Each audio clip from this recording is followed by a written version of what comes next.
আমি এমনি মিটিংয়ে বা বিভিন্ন সময় আমরা বলছি যে তুমি এখানে এটা তোমার এটা যাবে না ওইটা যাবে না, তুমি চমৎকার মানে ভালো কিছু হবে।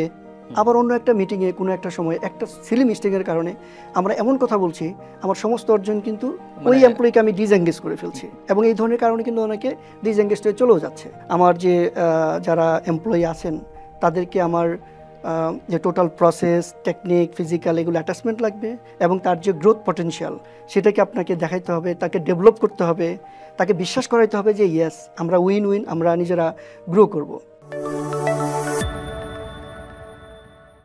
দর্শক, লিড এইচআর টক উইথ মুরাদের আরও একটি ইনসাইটফুল এপিসোডে আপনাদের স্বাগতম। আপনারা জানেন আমরা এই এপিসোডটি সাধারণত সাজিয়ে থাকি HR professional, practitioner, trainer, management কনসালটেন্টদের নিয়ে।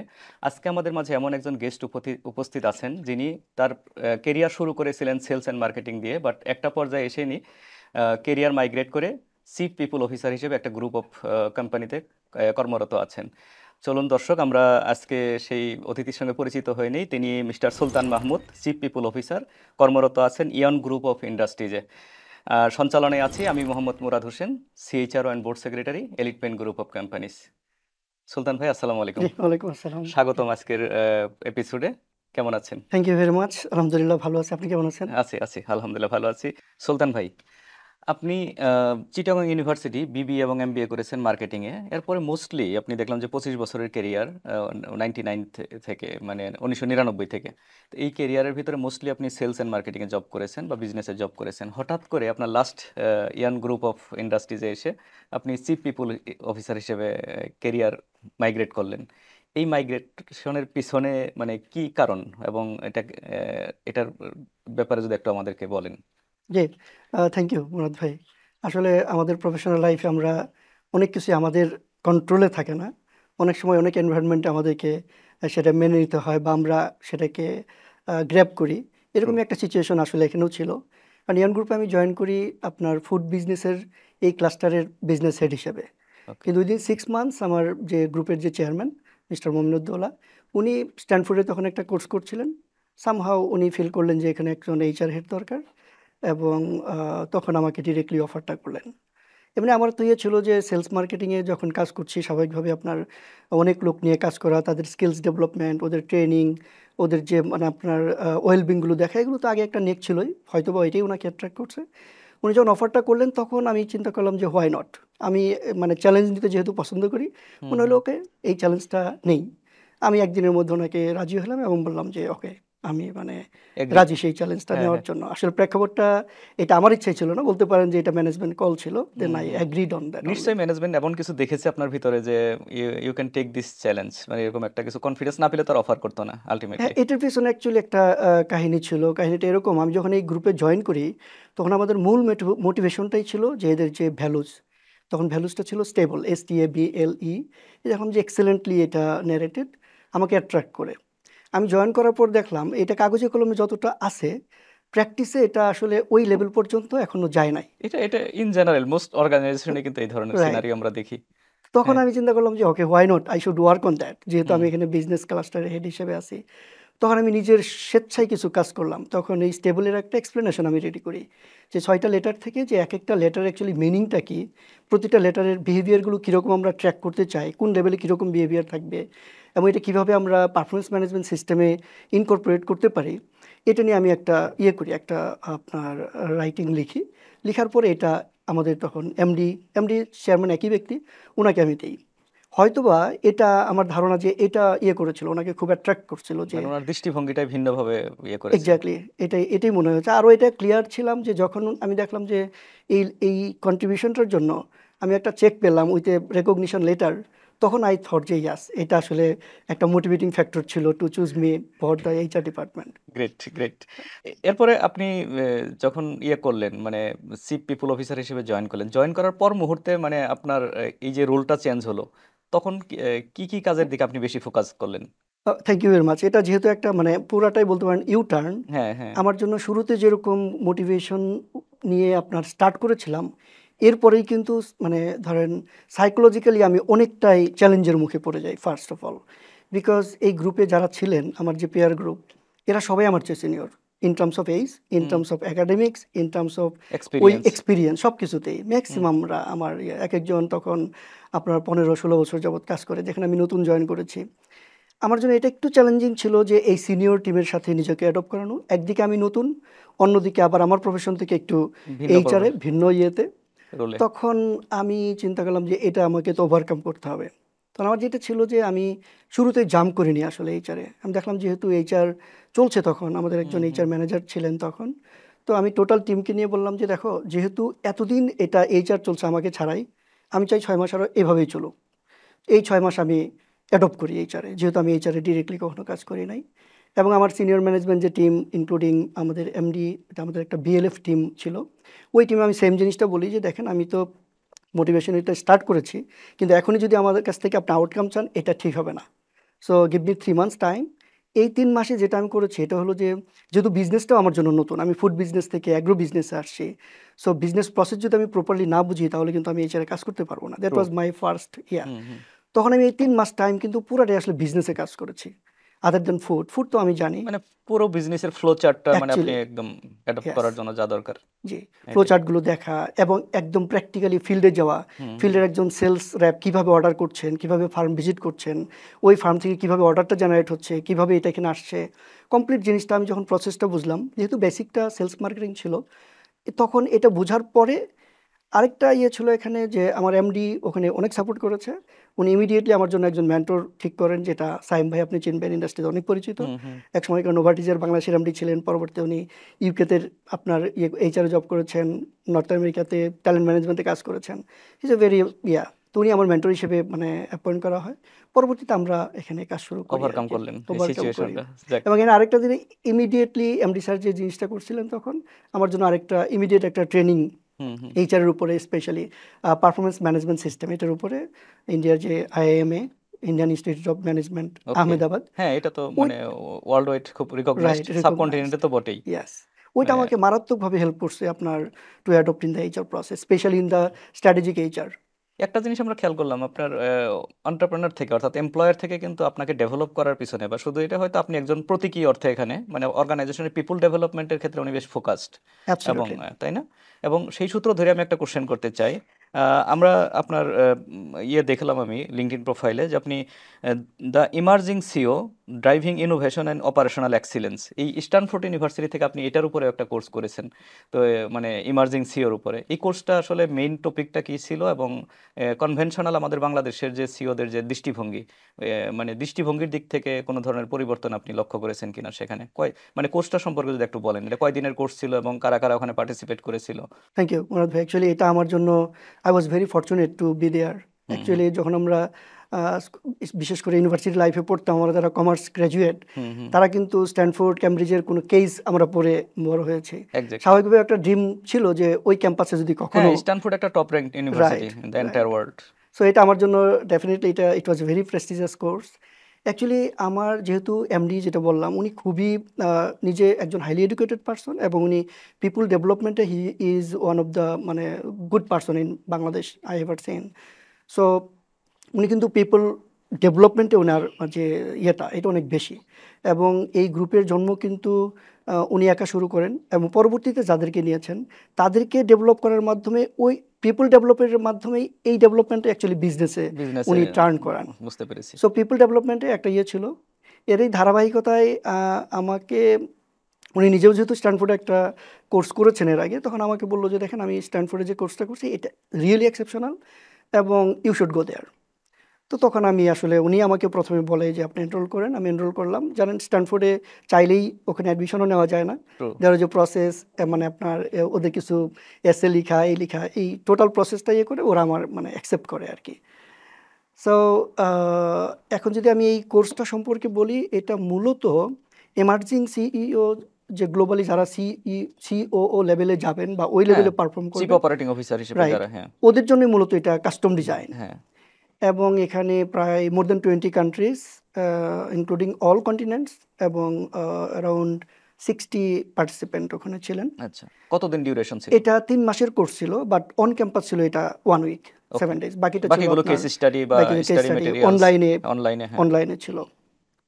ওখানে যদি আমাকে বলেন বাংলাদেশে বা আহমেদাবাদ অন্য যেখানে আমি যে ইয়েগুলো করেছি, এরপরে সিঙ্গাপুরে আমি একটা ইয়ে করেছি স্ট্র্যাটেজিক ম্যানেজমেন্টের উপরে। হুম হুম সো যে মূল যে পার্থক্যটা আমার কাছে মনে হয়েছে এটা হলো বাংলাদেশে আমরা যেটা করি এটা হলো যে আমরা মনে হয় ব্যাকডেটেড স্টাডিগুলো আমরা ওরা করে রিসার্চগুলো করে ওগুলো আমরা পড়ি, হুম সেটা হুম বইয়ের মাধ্যমে বলেন অথবা স্যারদের গল্পের মাধ্যমে বলেন। আমাদের ইন্ডাস্ট্রির কেসগুলো কিন্তু সহজে আসে না। মানে একেবারে সমসাময়িক গুলো না, না, আমরা আমরা অনেক ব্যাকডেটেড গুলো পাই। ইয়াস। হুম হুম ওখানে যে ফার্স্ট আমার এটা হলো রিসেন্ট যা হচ্ছে চলমান হুম হুম কোভিডের সময়কার আমাদের অ্যাডাপ্টেশনটা কি, এই যে আমি তো কোভিডের পরপরই ওখানে হ্যাঁ গেলাম, এক্স্যাক্টলি। একদম এটা সাপ্লাই চেইন বলেন, অ্যাকাউন্টস বলেন যে ওইসব তখন কি হবে, বা এইচআর বলেন যে সব মানে টোটাল যে বিজনেস ফাংশনসগুলোতে আমাদের কি কি চেঞ্জেস দরকার এই নতুন যে মানে বিজনেস এনভায়রনমেন্টে, এই জিনিসগুলোকে ওটাকে মেইনলি ফোকাস করা হয়েছে। ওকে। আমি ওখানে স্পেশালি যদি বলি একটা যেমন এক্সাম্পল যেমন সাপ্লাই চেনে আমরা জেআইটি পড়েছি বাংলাদেশে hmm hmm just in time, just in time. But ওখানে যখন আমি গেলাম তখন ওখানে প্রফেসর খুবই এমফাসিস করলেন জেআইটিতে এখন আর কাজ হবে না, এখন কি করতে হবে JIC, hmm hmm just in case. Okay. Because globally এখন তোমার হয়তো তোমার টাকা আছে কন্টেনার নাই, প্রোডাক্ট আছে কন্টেনার নাই, কন্টেনার আছে প্রোডাক্ট নাই। সো অনেকগুলো ইফ হোয়াট মানে ইজ এঙ্গেজড মানে হুম হুম তখন হুম ডিউরিং দ্যাট সিচুয়েশন। সো এখন তোমাকে কি করতে হবে ওই ইন সব। কেস যদি আমি না পাই তাহলে কি করতে হবে, যদি ওইটা হয় তাহলে আমাকে কি করতে হবে, যদি বিজনেস অপারেশন বন্ধ করা যাবে না, এটা একটা এক্সাম্পল। সো এই জিনিসগুলো খুবই এনকারেজিং ছিল। আরেকটা জিনিস ছিল যে আমাদের এই 3 মান্থস আমাদেরকে একটা প্রবলেম আইডেন্টিফাই থেকে শুরু করে কিভাবে এটা সলিউশন করা যায় এই টোটাল একটা আপনার ডিজাইন থিঙ্কিংটা আমাদেরকে করিয়েছেন প্র্যাকটিক্যালি। গ্রেট। এবং এটার জন্য বাংলাদেশে আমি আমাকে ছোটোখাটো একটা রিসার্চও করতে হয়েছে, জমা দিয়ে দিতে হয়েছে, আমার হুম একজন হুম মেন্টর ছিলেন। হুম হুম সো এই টোটাল জিনিসটা খুবই প্র্যাকটিক্যালি এটা মানে করা হয় যে জিনিসটা আমি বলি। আরেকটা পার্থক্য যদি আমি বলি যে আমরা কিন্তু ইন টার্মস অফ ট্যালেন্ট বা আমাদের আন্ডারস্ট্যান্ডিং এগুলোতে আমাদের এক্সিকিউটিভরা হাই অফিসিয়ালসদের প্রবলেমটা অতটা বেশি আমার মনে হয়নি। হুম বাট যেটা মনে হয়েছে in terms of communication keeping the মানে keeping them connected. Updated connected with the real field real business world, এটা এই তারা জায়গায় অনেক একটা গ্যাপ, এগিয়ে, অনেক এগিয়ে। এটা এটা একটা পিছিয়ে। রাইট। এটাই। এখন এই যে মানে আপনার ইন্ডাস্ট্রি ইয়ান গ্রুপ অফ ইন্ডাস্ট্রিজ, আপনি এখানে অ্যাগ্রো ফুড বলেন বা অ্যাগ্রো আইটেমস বলেন, এই ইন্ডাস্ট্রিটা এখন কি ধরনের চ্যালেঞ্জের মধ্য দিয়ে যাচ্ছে এবং এই চ্যালেঞ্জ মোকাবেলায় একজন চিফ পিপল অফিসার হিসেবে আপনি কিভাবে কন্ট্রিবিউট করছেন? থ্যাংক ইউ এগেন, এটাও আমার জন্য একটা চ্যালেঞ্জিং ইন্ডাস্ট্রি বিকজ আমার 16 ইয়ার্স আপনার ফুডে কাজ করার পর আমি অ্যাগ্রো ইন্ডাস্ট্রিতে যখন আসলাম, ফুড থেকে এটার যে মূল যে চ্যালেঞ্জটা একটা তো ন্যাচারাল চ্যালেঞ্জ আছে এখানে, যেহেতু অ্যাগ্রো বেসড এখানে আপনার যে কোনো ন্যাচারাল ক্যালামিটি লাইক অতিমাত্রায় cold problem, flood problem, drought problem, এবং ইদানিং কিন্তু এটা বেড়েই যাচ্ছে। সুতরাং এটা একটা বড় চ্যালেঞ্জ যেটা আমাদের কন্ট্রোলের বাইরে। এরপরে যদি আরেকটা জিনিস এই রিসেন্ট টাইমে যেটা হয়েছে আপনার যেহেতু অনেকগুলো আপনার ইনপুট কিন্তু বাইরে থেকে আসে, এগুলো imported. Hmm so dollar crisis, dollar price, এগুলো একটা মারাত্মক এই ইন্ডাস্ট্রিকে আপনার ক্ষতিগ্রস্ত করেছে, এখনও এটার ইম্প্যাক্টটা আছে। তার চেয়েও একটা কন্টিনিউয়াস একটা যে চ্যালেঞ্জ যেটা আমি ফিল করি এটা হচ্ছে যে এখানে আপনি পোলট্রি বলেন, পোলট্রি, ডেইরি, ফিশারি, প্রত্যেকটা জায়গায় যে সলিউশনগুলো, এই সলিউশনগুলো টেকনিক্যাল ইয়ে কিন্তু সাপোর্ট। কারণ আপনি যদি গরুর ট্রিটমেন্ট করতে চান তাহলে আপনাকে ভ্যাট লাগবে, ডিভিএম লাগবে, রাইট? আবার যদি অ্যাকোয়াকালচার আপনি করতে চান তাহলে অ্যাকোয়াকালচারিস্ট লাগবে ওই ট্রিটমেন্টের জন্য। ট্রু। কিন্তু বাংলাদেশে যে পরিমাণ আপনার এই অ্যাগ্রো যে ফার্মিংগুলো ডেভেলপ করেছে ওই অনুযায়ী কিন্তু মানে ম্যান পাওয়ার নাই, স্কিল পিপল নেই। না যারা সার্ভিস দেবে, যারাও বিভিন্ন ইউনিভার্সিটিগুলো থেকে বেরোচ্ছে এরা কেন জানি ওরা ফিল্ডে সহজে যেতে চায় না, গেলেও কিছুদিনের মধ্যে মনে হয় যে তারা ওখানে মানে খুব একটা কমফোর্ট অ্যাডপ্ট ফিল করতে করছে না। কমফোর্ট ফিল করে না। হুম হুম। সো এই যে একটা ওই গ্যাপটা ইয়ে, থেকেই যায়। এই গ্যাপটা থেকে এটা প্রত্যেকে এই গ্যাপটা আসলে মানে ফেস করছে, এটা একটা বড় চ্যালেঞ্জ এই ইন্ডাস্ট্রির জন্য। বুঝতে পেরেছি। এখানে এখানে মানে আপনার ইন্ডাস্ট্রিতে এখন কিভাবে এটা মানে আপনি কাভার আপ করার চেষ্টা করছেন একজন চিফ পিপল অফিসার হিসেবে? মানে দু একটা ইয়া ওকে, ইস্যু যদি বলেন যে এই ইয়া কাজগুলো আমরা করছি। এটা অ্যাকচুয়ালি যে কাজটা শুরু করেছিলেন আমাদের মানে এমডি সাহেব যেটা শুরু করেছিলেন, উনি যখন যে বিজনেস টুল স্টার্ট করে ওনার শুরুতেই ছিল আমার এখানে স্কিলড মানে একদম একাডেমিক যে লাইনের লোক ওকে নেবেন এবং হোম গ্রোন করবেন so that people can grow এবং তারা লার্ন এবং কন্ট্রিবিউট, এটা ছিল তার ইয়ে। আমি শুরুতেই যখন মানে দেখলাম যে এইখানে আমি যদি রেডিমেড লোক চাই আসলে সম্ভব না এটা, তখন জাস্ট ওনার ওই জিনিসটাকে আমি এটাকে আমরা এইচআরে যেটা প্র্যাকটিসটা করেছি এটা হলো যে আপনার দেখলাম যেখানে আমাদেরকে পিপল নিতে হবে, নিয়ে ওদেরকে অ্যাকচুয়ালি শিখাইতে হবে, আদারওয়াইজ এটা হবে না হ্যাঁ, নিজের বাইরে থেকে। ইন্ডাস্ট্রির মতো করে কাস্টমাইজ করে নিতে হবে। রাইট, ওইটাই আমরা করেছি। সো আমাদের কিন্তু এখানে আপনি যদি দেখেন যে আমাদের যে ইন্ডাকশন প্রসেসটা কিন্তু 90 ডেজ। ও 90 ডেজ ইন্ডাকশন আমরা করে দ্যাট ইজ থাকি। এক্সেপশনাল। এক্সেপশনাল, হ্যাঁ হ্যাঁ।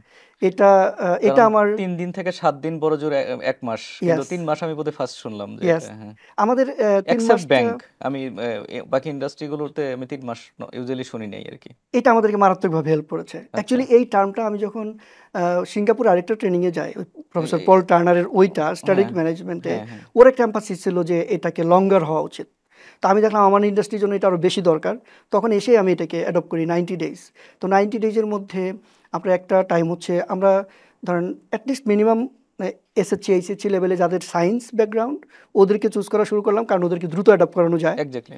এরপরে ওদেরকে আমরা ফিল্ডে ট্রেনিং, ওইটা আমরা স্টার্ট করি, ক্লাসরুম ট্রেনিং এটা আমরা স্টার্ট করি, দেন আবার ফিল্ডে আমরা পাঠাই, দেন উইকলি তাদের যে লাইন ম্যানেজার আছে তাদের সাথে সেশন, দেন আমরা মান্থলি এইচআর থেকে সেশন, 3 মাস পর একটা কমপ্লিট ইভ্যালুয়েশন যে উনি যে আমরা যে স্কিলসগুলো দরকার এগুলো উনি অ্যাডপ্ট করতে পারছেন কিনা, তার কোনো ইস্যু আছে কিনা, এরপর আরেকটা ফিডব্যাক, এরপরে আমরা গিয়ে 6 মাসে আমাদের যে এটা করি। সো ইন এ নাটশেল যদি বলেন আমরা পিপল পিপল ডেভেলপ করছি আমাদের মানে জন্য।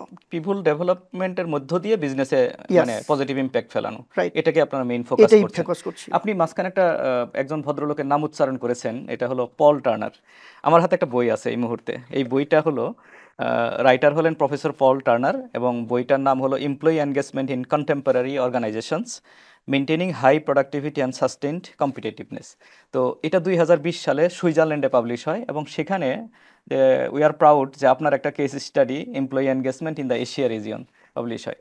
এই যে এমপ্লয়ি এনগেজমেন্ট, আপনি পুরো কেস স্টাডিটা হয়তো কয়েক পেজের, এটা আমরা রিসার্চ বেস যেহেতু সময় লাগবে, আমরা আপনার মুখেই শুনতে চাই যে আসলে এমপ্লয়ি এনগেজমেন্ট নিয়ে আপনার দৃষ্টিভঙ্গি কি, আপনি কি তুলে ধরার চেষ্টা করেছেন এখানে, এবং যেগুলো আমাদের দর্শকদের ভিতরে যারা শুনে অ্যাপ্লাই করতে পারবে। জি, থ্যাংক ইউ মুরাদ ভাই। আসলে এটা আমার একটা প্যাশনের জায়গা, এবং যেটা বাংলাদেশে আমরা যদি মানে যতটুকু আমাদের এক্সপিরিয়েন্স, যতটুকু আমরা দেখি, পিপল এঙ্গেজমেন্ট অ্যাকচুয়ালি ইভেন্টের মধ্যে অনেকাংশে কিন্তু ইভেন্টের মধ্যে সীমাবদ্ধ থাকে। আমরা মনে করি যে আমরা ইয়ারলি যদি একটা মানে এঙ্গেজমেন্ট প্রোগ্রাম করি, পিঠা উৎসব করি, অথবা একটা আউটিং করি, এর মাধ্যমে মনে হয় আমাদের এঙ্গেজমেন্টটা হয়ে যাচ্ছে। মোস্টলি, আমি সবার কথা বলছি হ্যাঁ, না, এরকম একটা ইন বিশ্বাস জেনারেল, অনেকেই। হ্যাঁ অনেকেই। বাট আসলে আপনার বিষয়টা আমি একটু ডিফারেন্টলি চিন্তা করি। আমি চিন্তা করি ধরেন আপনার এই অফিসে আমি আজকে ফার্স্ট আসছি, আমি কিন্তু I am not adopted in this office, even আমার খুঁজে পেতেও কিন্তু একটু সমস্যা হয়েছে, রাইট? সো আমার এঙ্গেজমেন্টটা কীভাবে আসবে? আজকে যে সেশনটা আমরা করছি, এই সেশনের আগে আপনার থেকে কিন্তু আমার এঙ্গেজমেন্টের যে স্টার্টিংটা সেটা কিন্তু আজকে না, অনেক আগে থেকে শুরু হয়েছিল। এরপরে দু একবার আমরা কথা বলেছি, দু একটা প্রোগ্রামে দেখা হয়েছে, রাইট? এরপরে আই ফিল গুড আপনার সাথে একটা কথা বলার জন্য, লিড একাডেমির কিছু আপনার ইয়ে সম্পর্কে আমি জেনেছি। তাহলে আমার মেন্টাল যে এঙ্গেজমেন্টটা এটা কিন্তু স্টার্ট হয়েছে আরও আগে। হোয়ারএজ আমরা একটা অর্গানাইজেশনে একজন ব্যক্তির কাছ থেকে শুধু কিছু ইভেন্ট করে যখন আমরা মনে করি তারা এঙ্গেজড, এটা অ্যাকচুয়ালি সোশ্যাল মিডিয়াতে বা আমরা যেটা বলি ওইটাতে সীমাবদ্ধ থাকে। তাহলে আমার ফিলিংটা কি, আমি যেটা এখানে বলার চেষ্টা করেছি যে এটা হচ্ছে আপনার এঙ্গেজমেন্টটা অ্যাকচুয়ালি এটা ইমোশনাল এঙ্গেজমেন্টটা ইজ মাস্ট।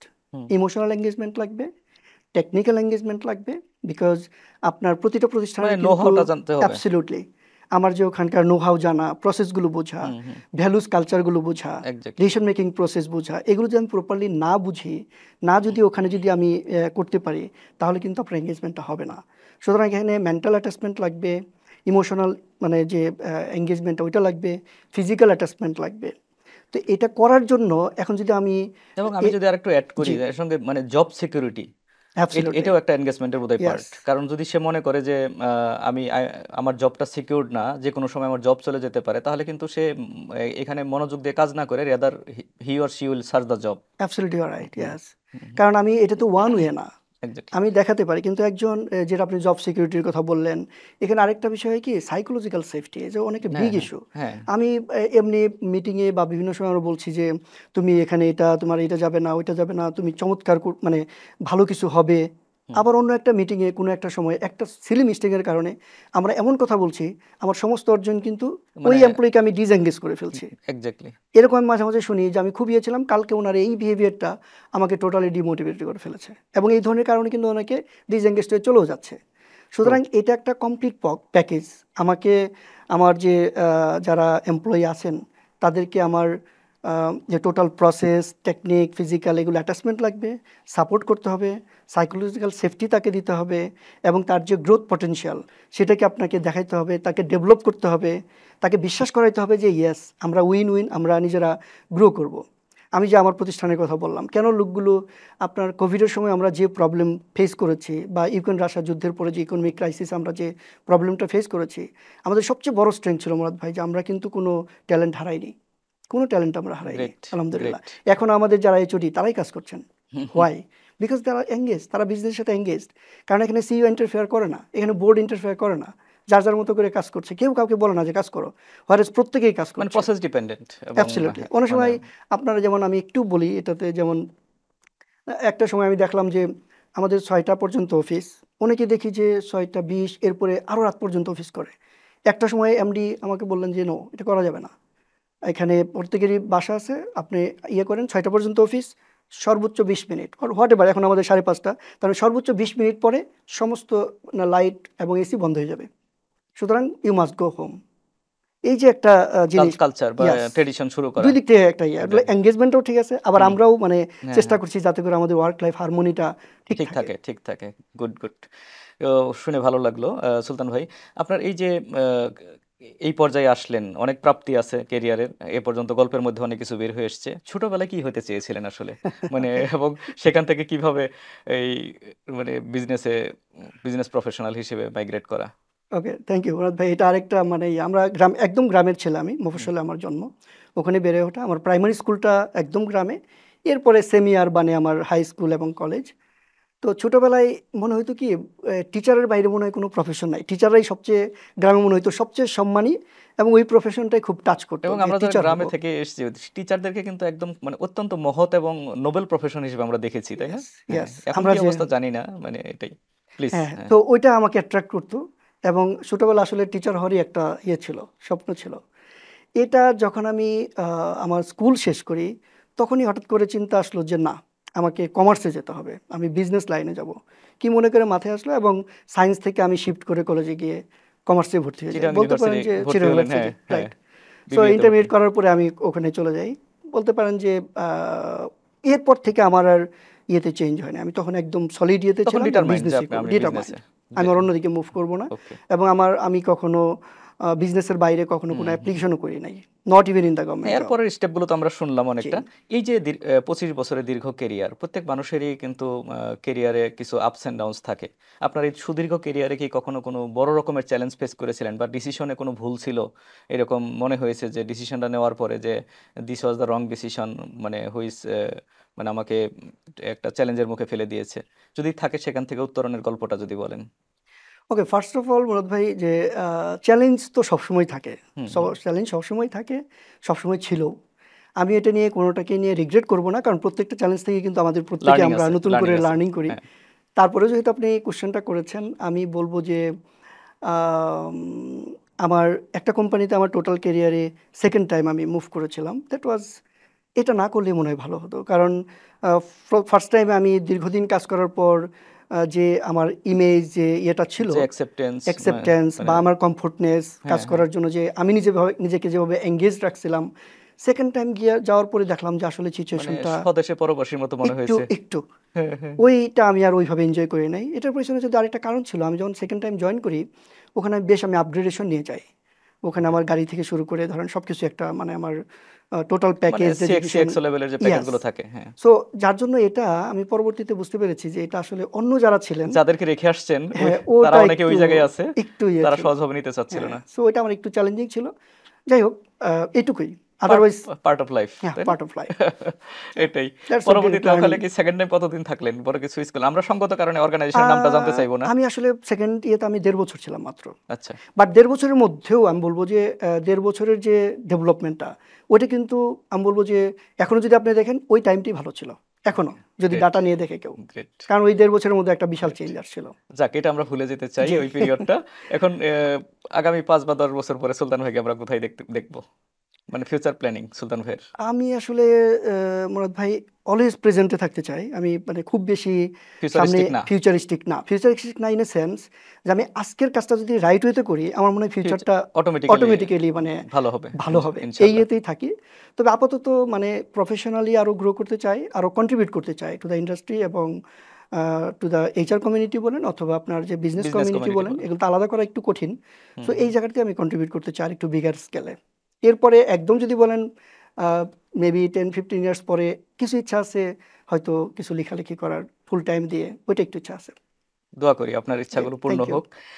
আমাদের এই যে lead HR talk with Murad, এইটার বিরাট একটা দর্শক হলো গ্রাজুয়েটিং স্টুডেন্ট বা তরুণ প্রফেশনাল যারা 0 to 5 ইয়ার্স। ওরা কিন্তু এই যে যারা সিএক্সও লেভেলে আছে বা আমাদের গেস্ট যারা মোটামুটি সিনিয়র লেভেলের সিনিয়র প্রফেশনাল, তো তাদের কাছ থেকে একটু অ্যাডভাইস চায়। তাদের উদ্দেশ্যে আপনি কি অ্যাডভাইস করবেন আপনার অভিজ্ঞতার আলোকে? আপনি মানে আপনি নিজে ফিল করেন যে তরুণদের এই জায়গাগুলো শিখে শিখে আসা উচিত, তাদের এইভাবে কেরিয়ার পাথ ইয়ে করা উচিত, কোন সাইটগুলো ফোকাস করবে বলে তাদের জি, একদম? থ্যাংক ইউ মুরাদ ভাই।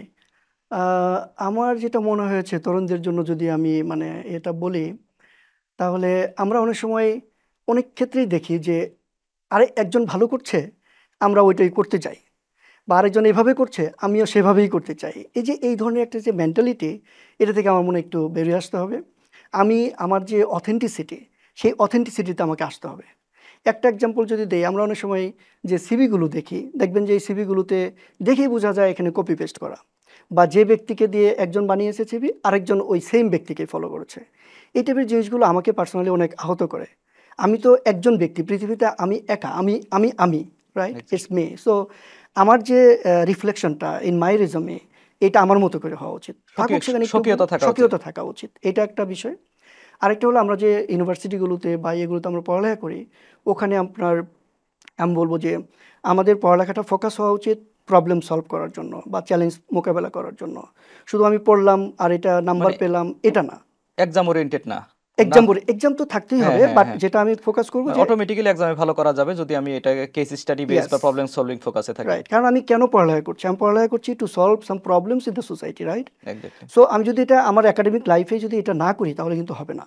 এবং এটা আসার জন্য একমাত্রই হলো যে আমরা যদি এক্সট্রা কারিকুলার অ্যাক্টিভিটিতে যদি আমরা আপনার ইয়ে করি, ফোকাস করি, হুম হুম। কোনো events, club, part time job বা যেটাই আমি পড়ছি ওইটাই যদি আমি কীভাবে অ্যাপ্লাই করব, এই চিন্তাগুলো যদি আমরা তখনই স্টার্ট করি, তাহলে কিন্তু এটা অনেক মানে ইয়ে হবে।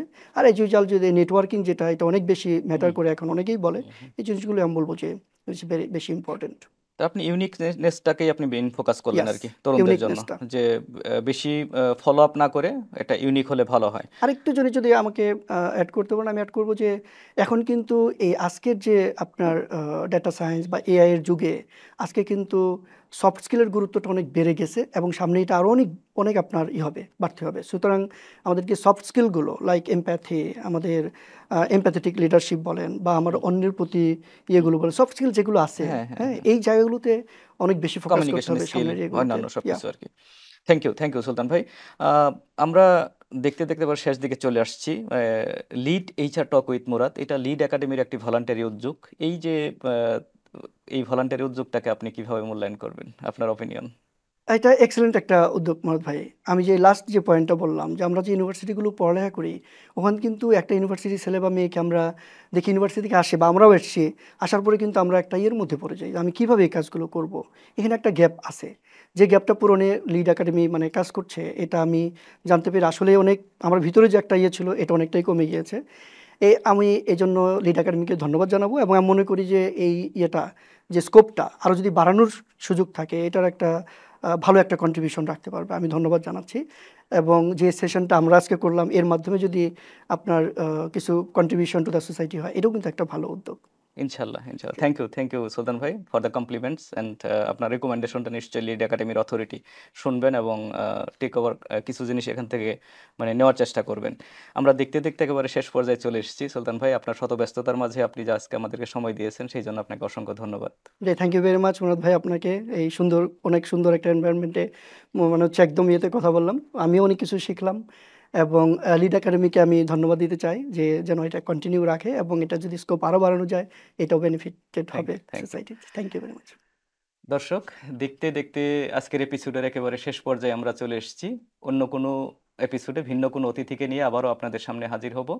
সেই পর্যন্ত সবাই ভালো থাকুন, সুস্থ থাকুন, বিকশিত জীবনের সাথেই থাকুন। Watch lead HR talk with Murad and stay tuned with lead academy.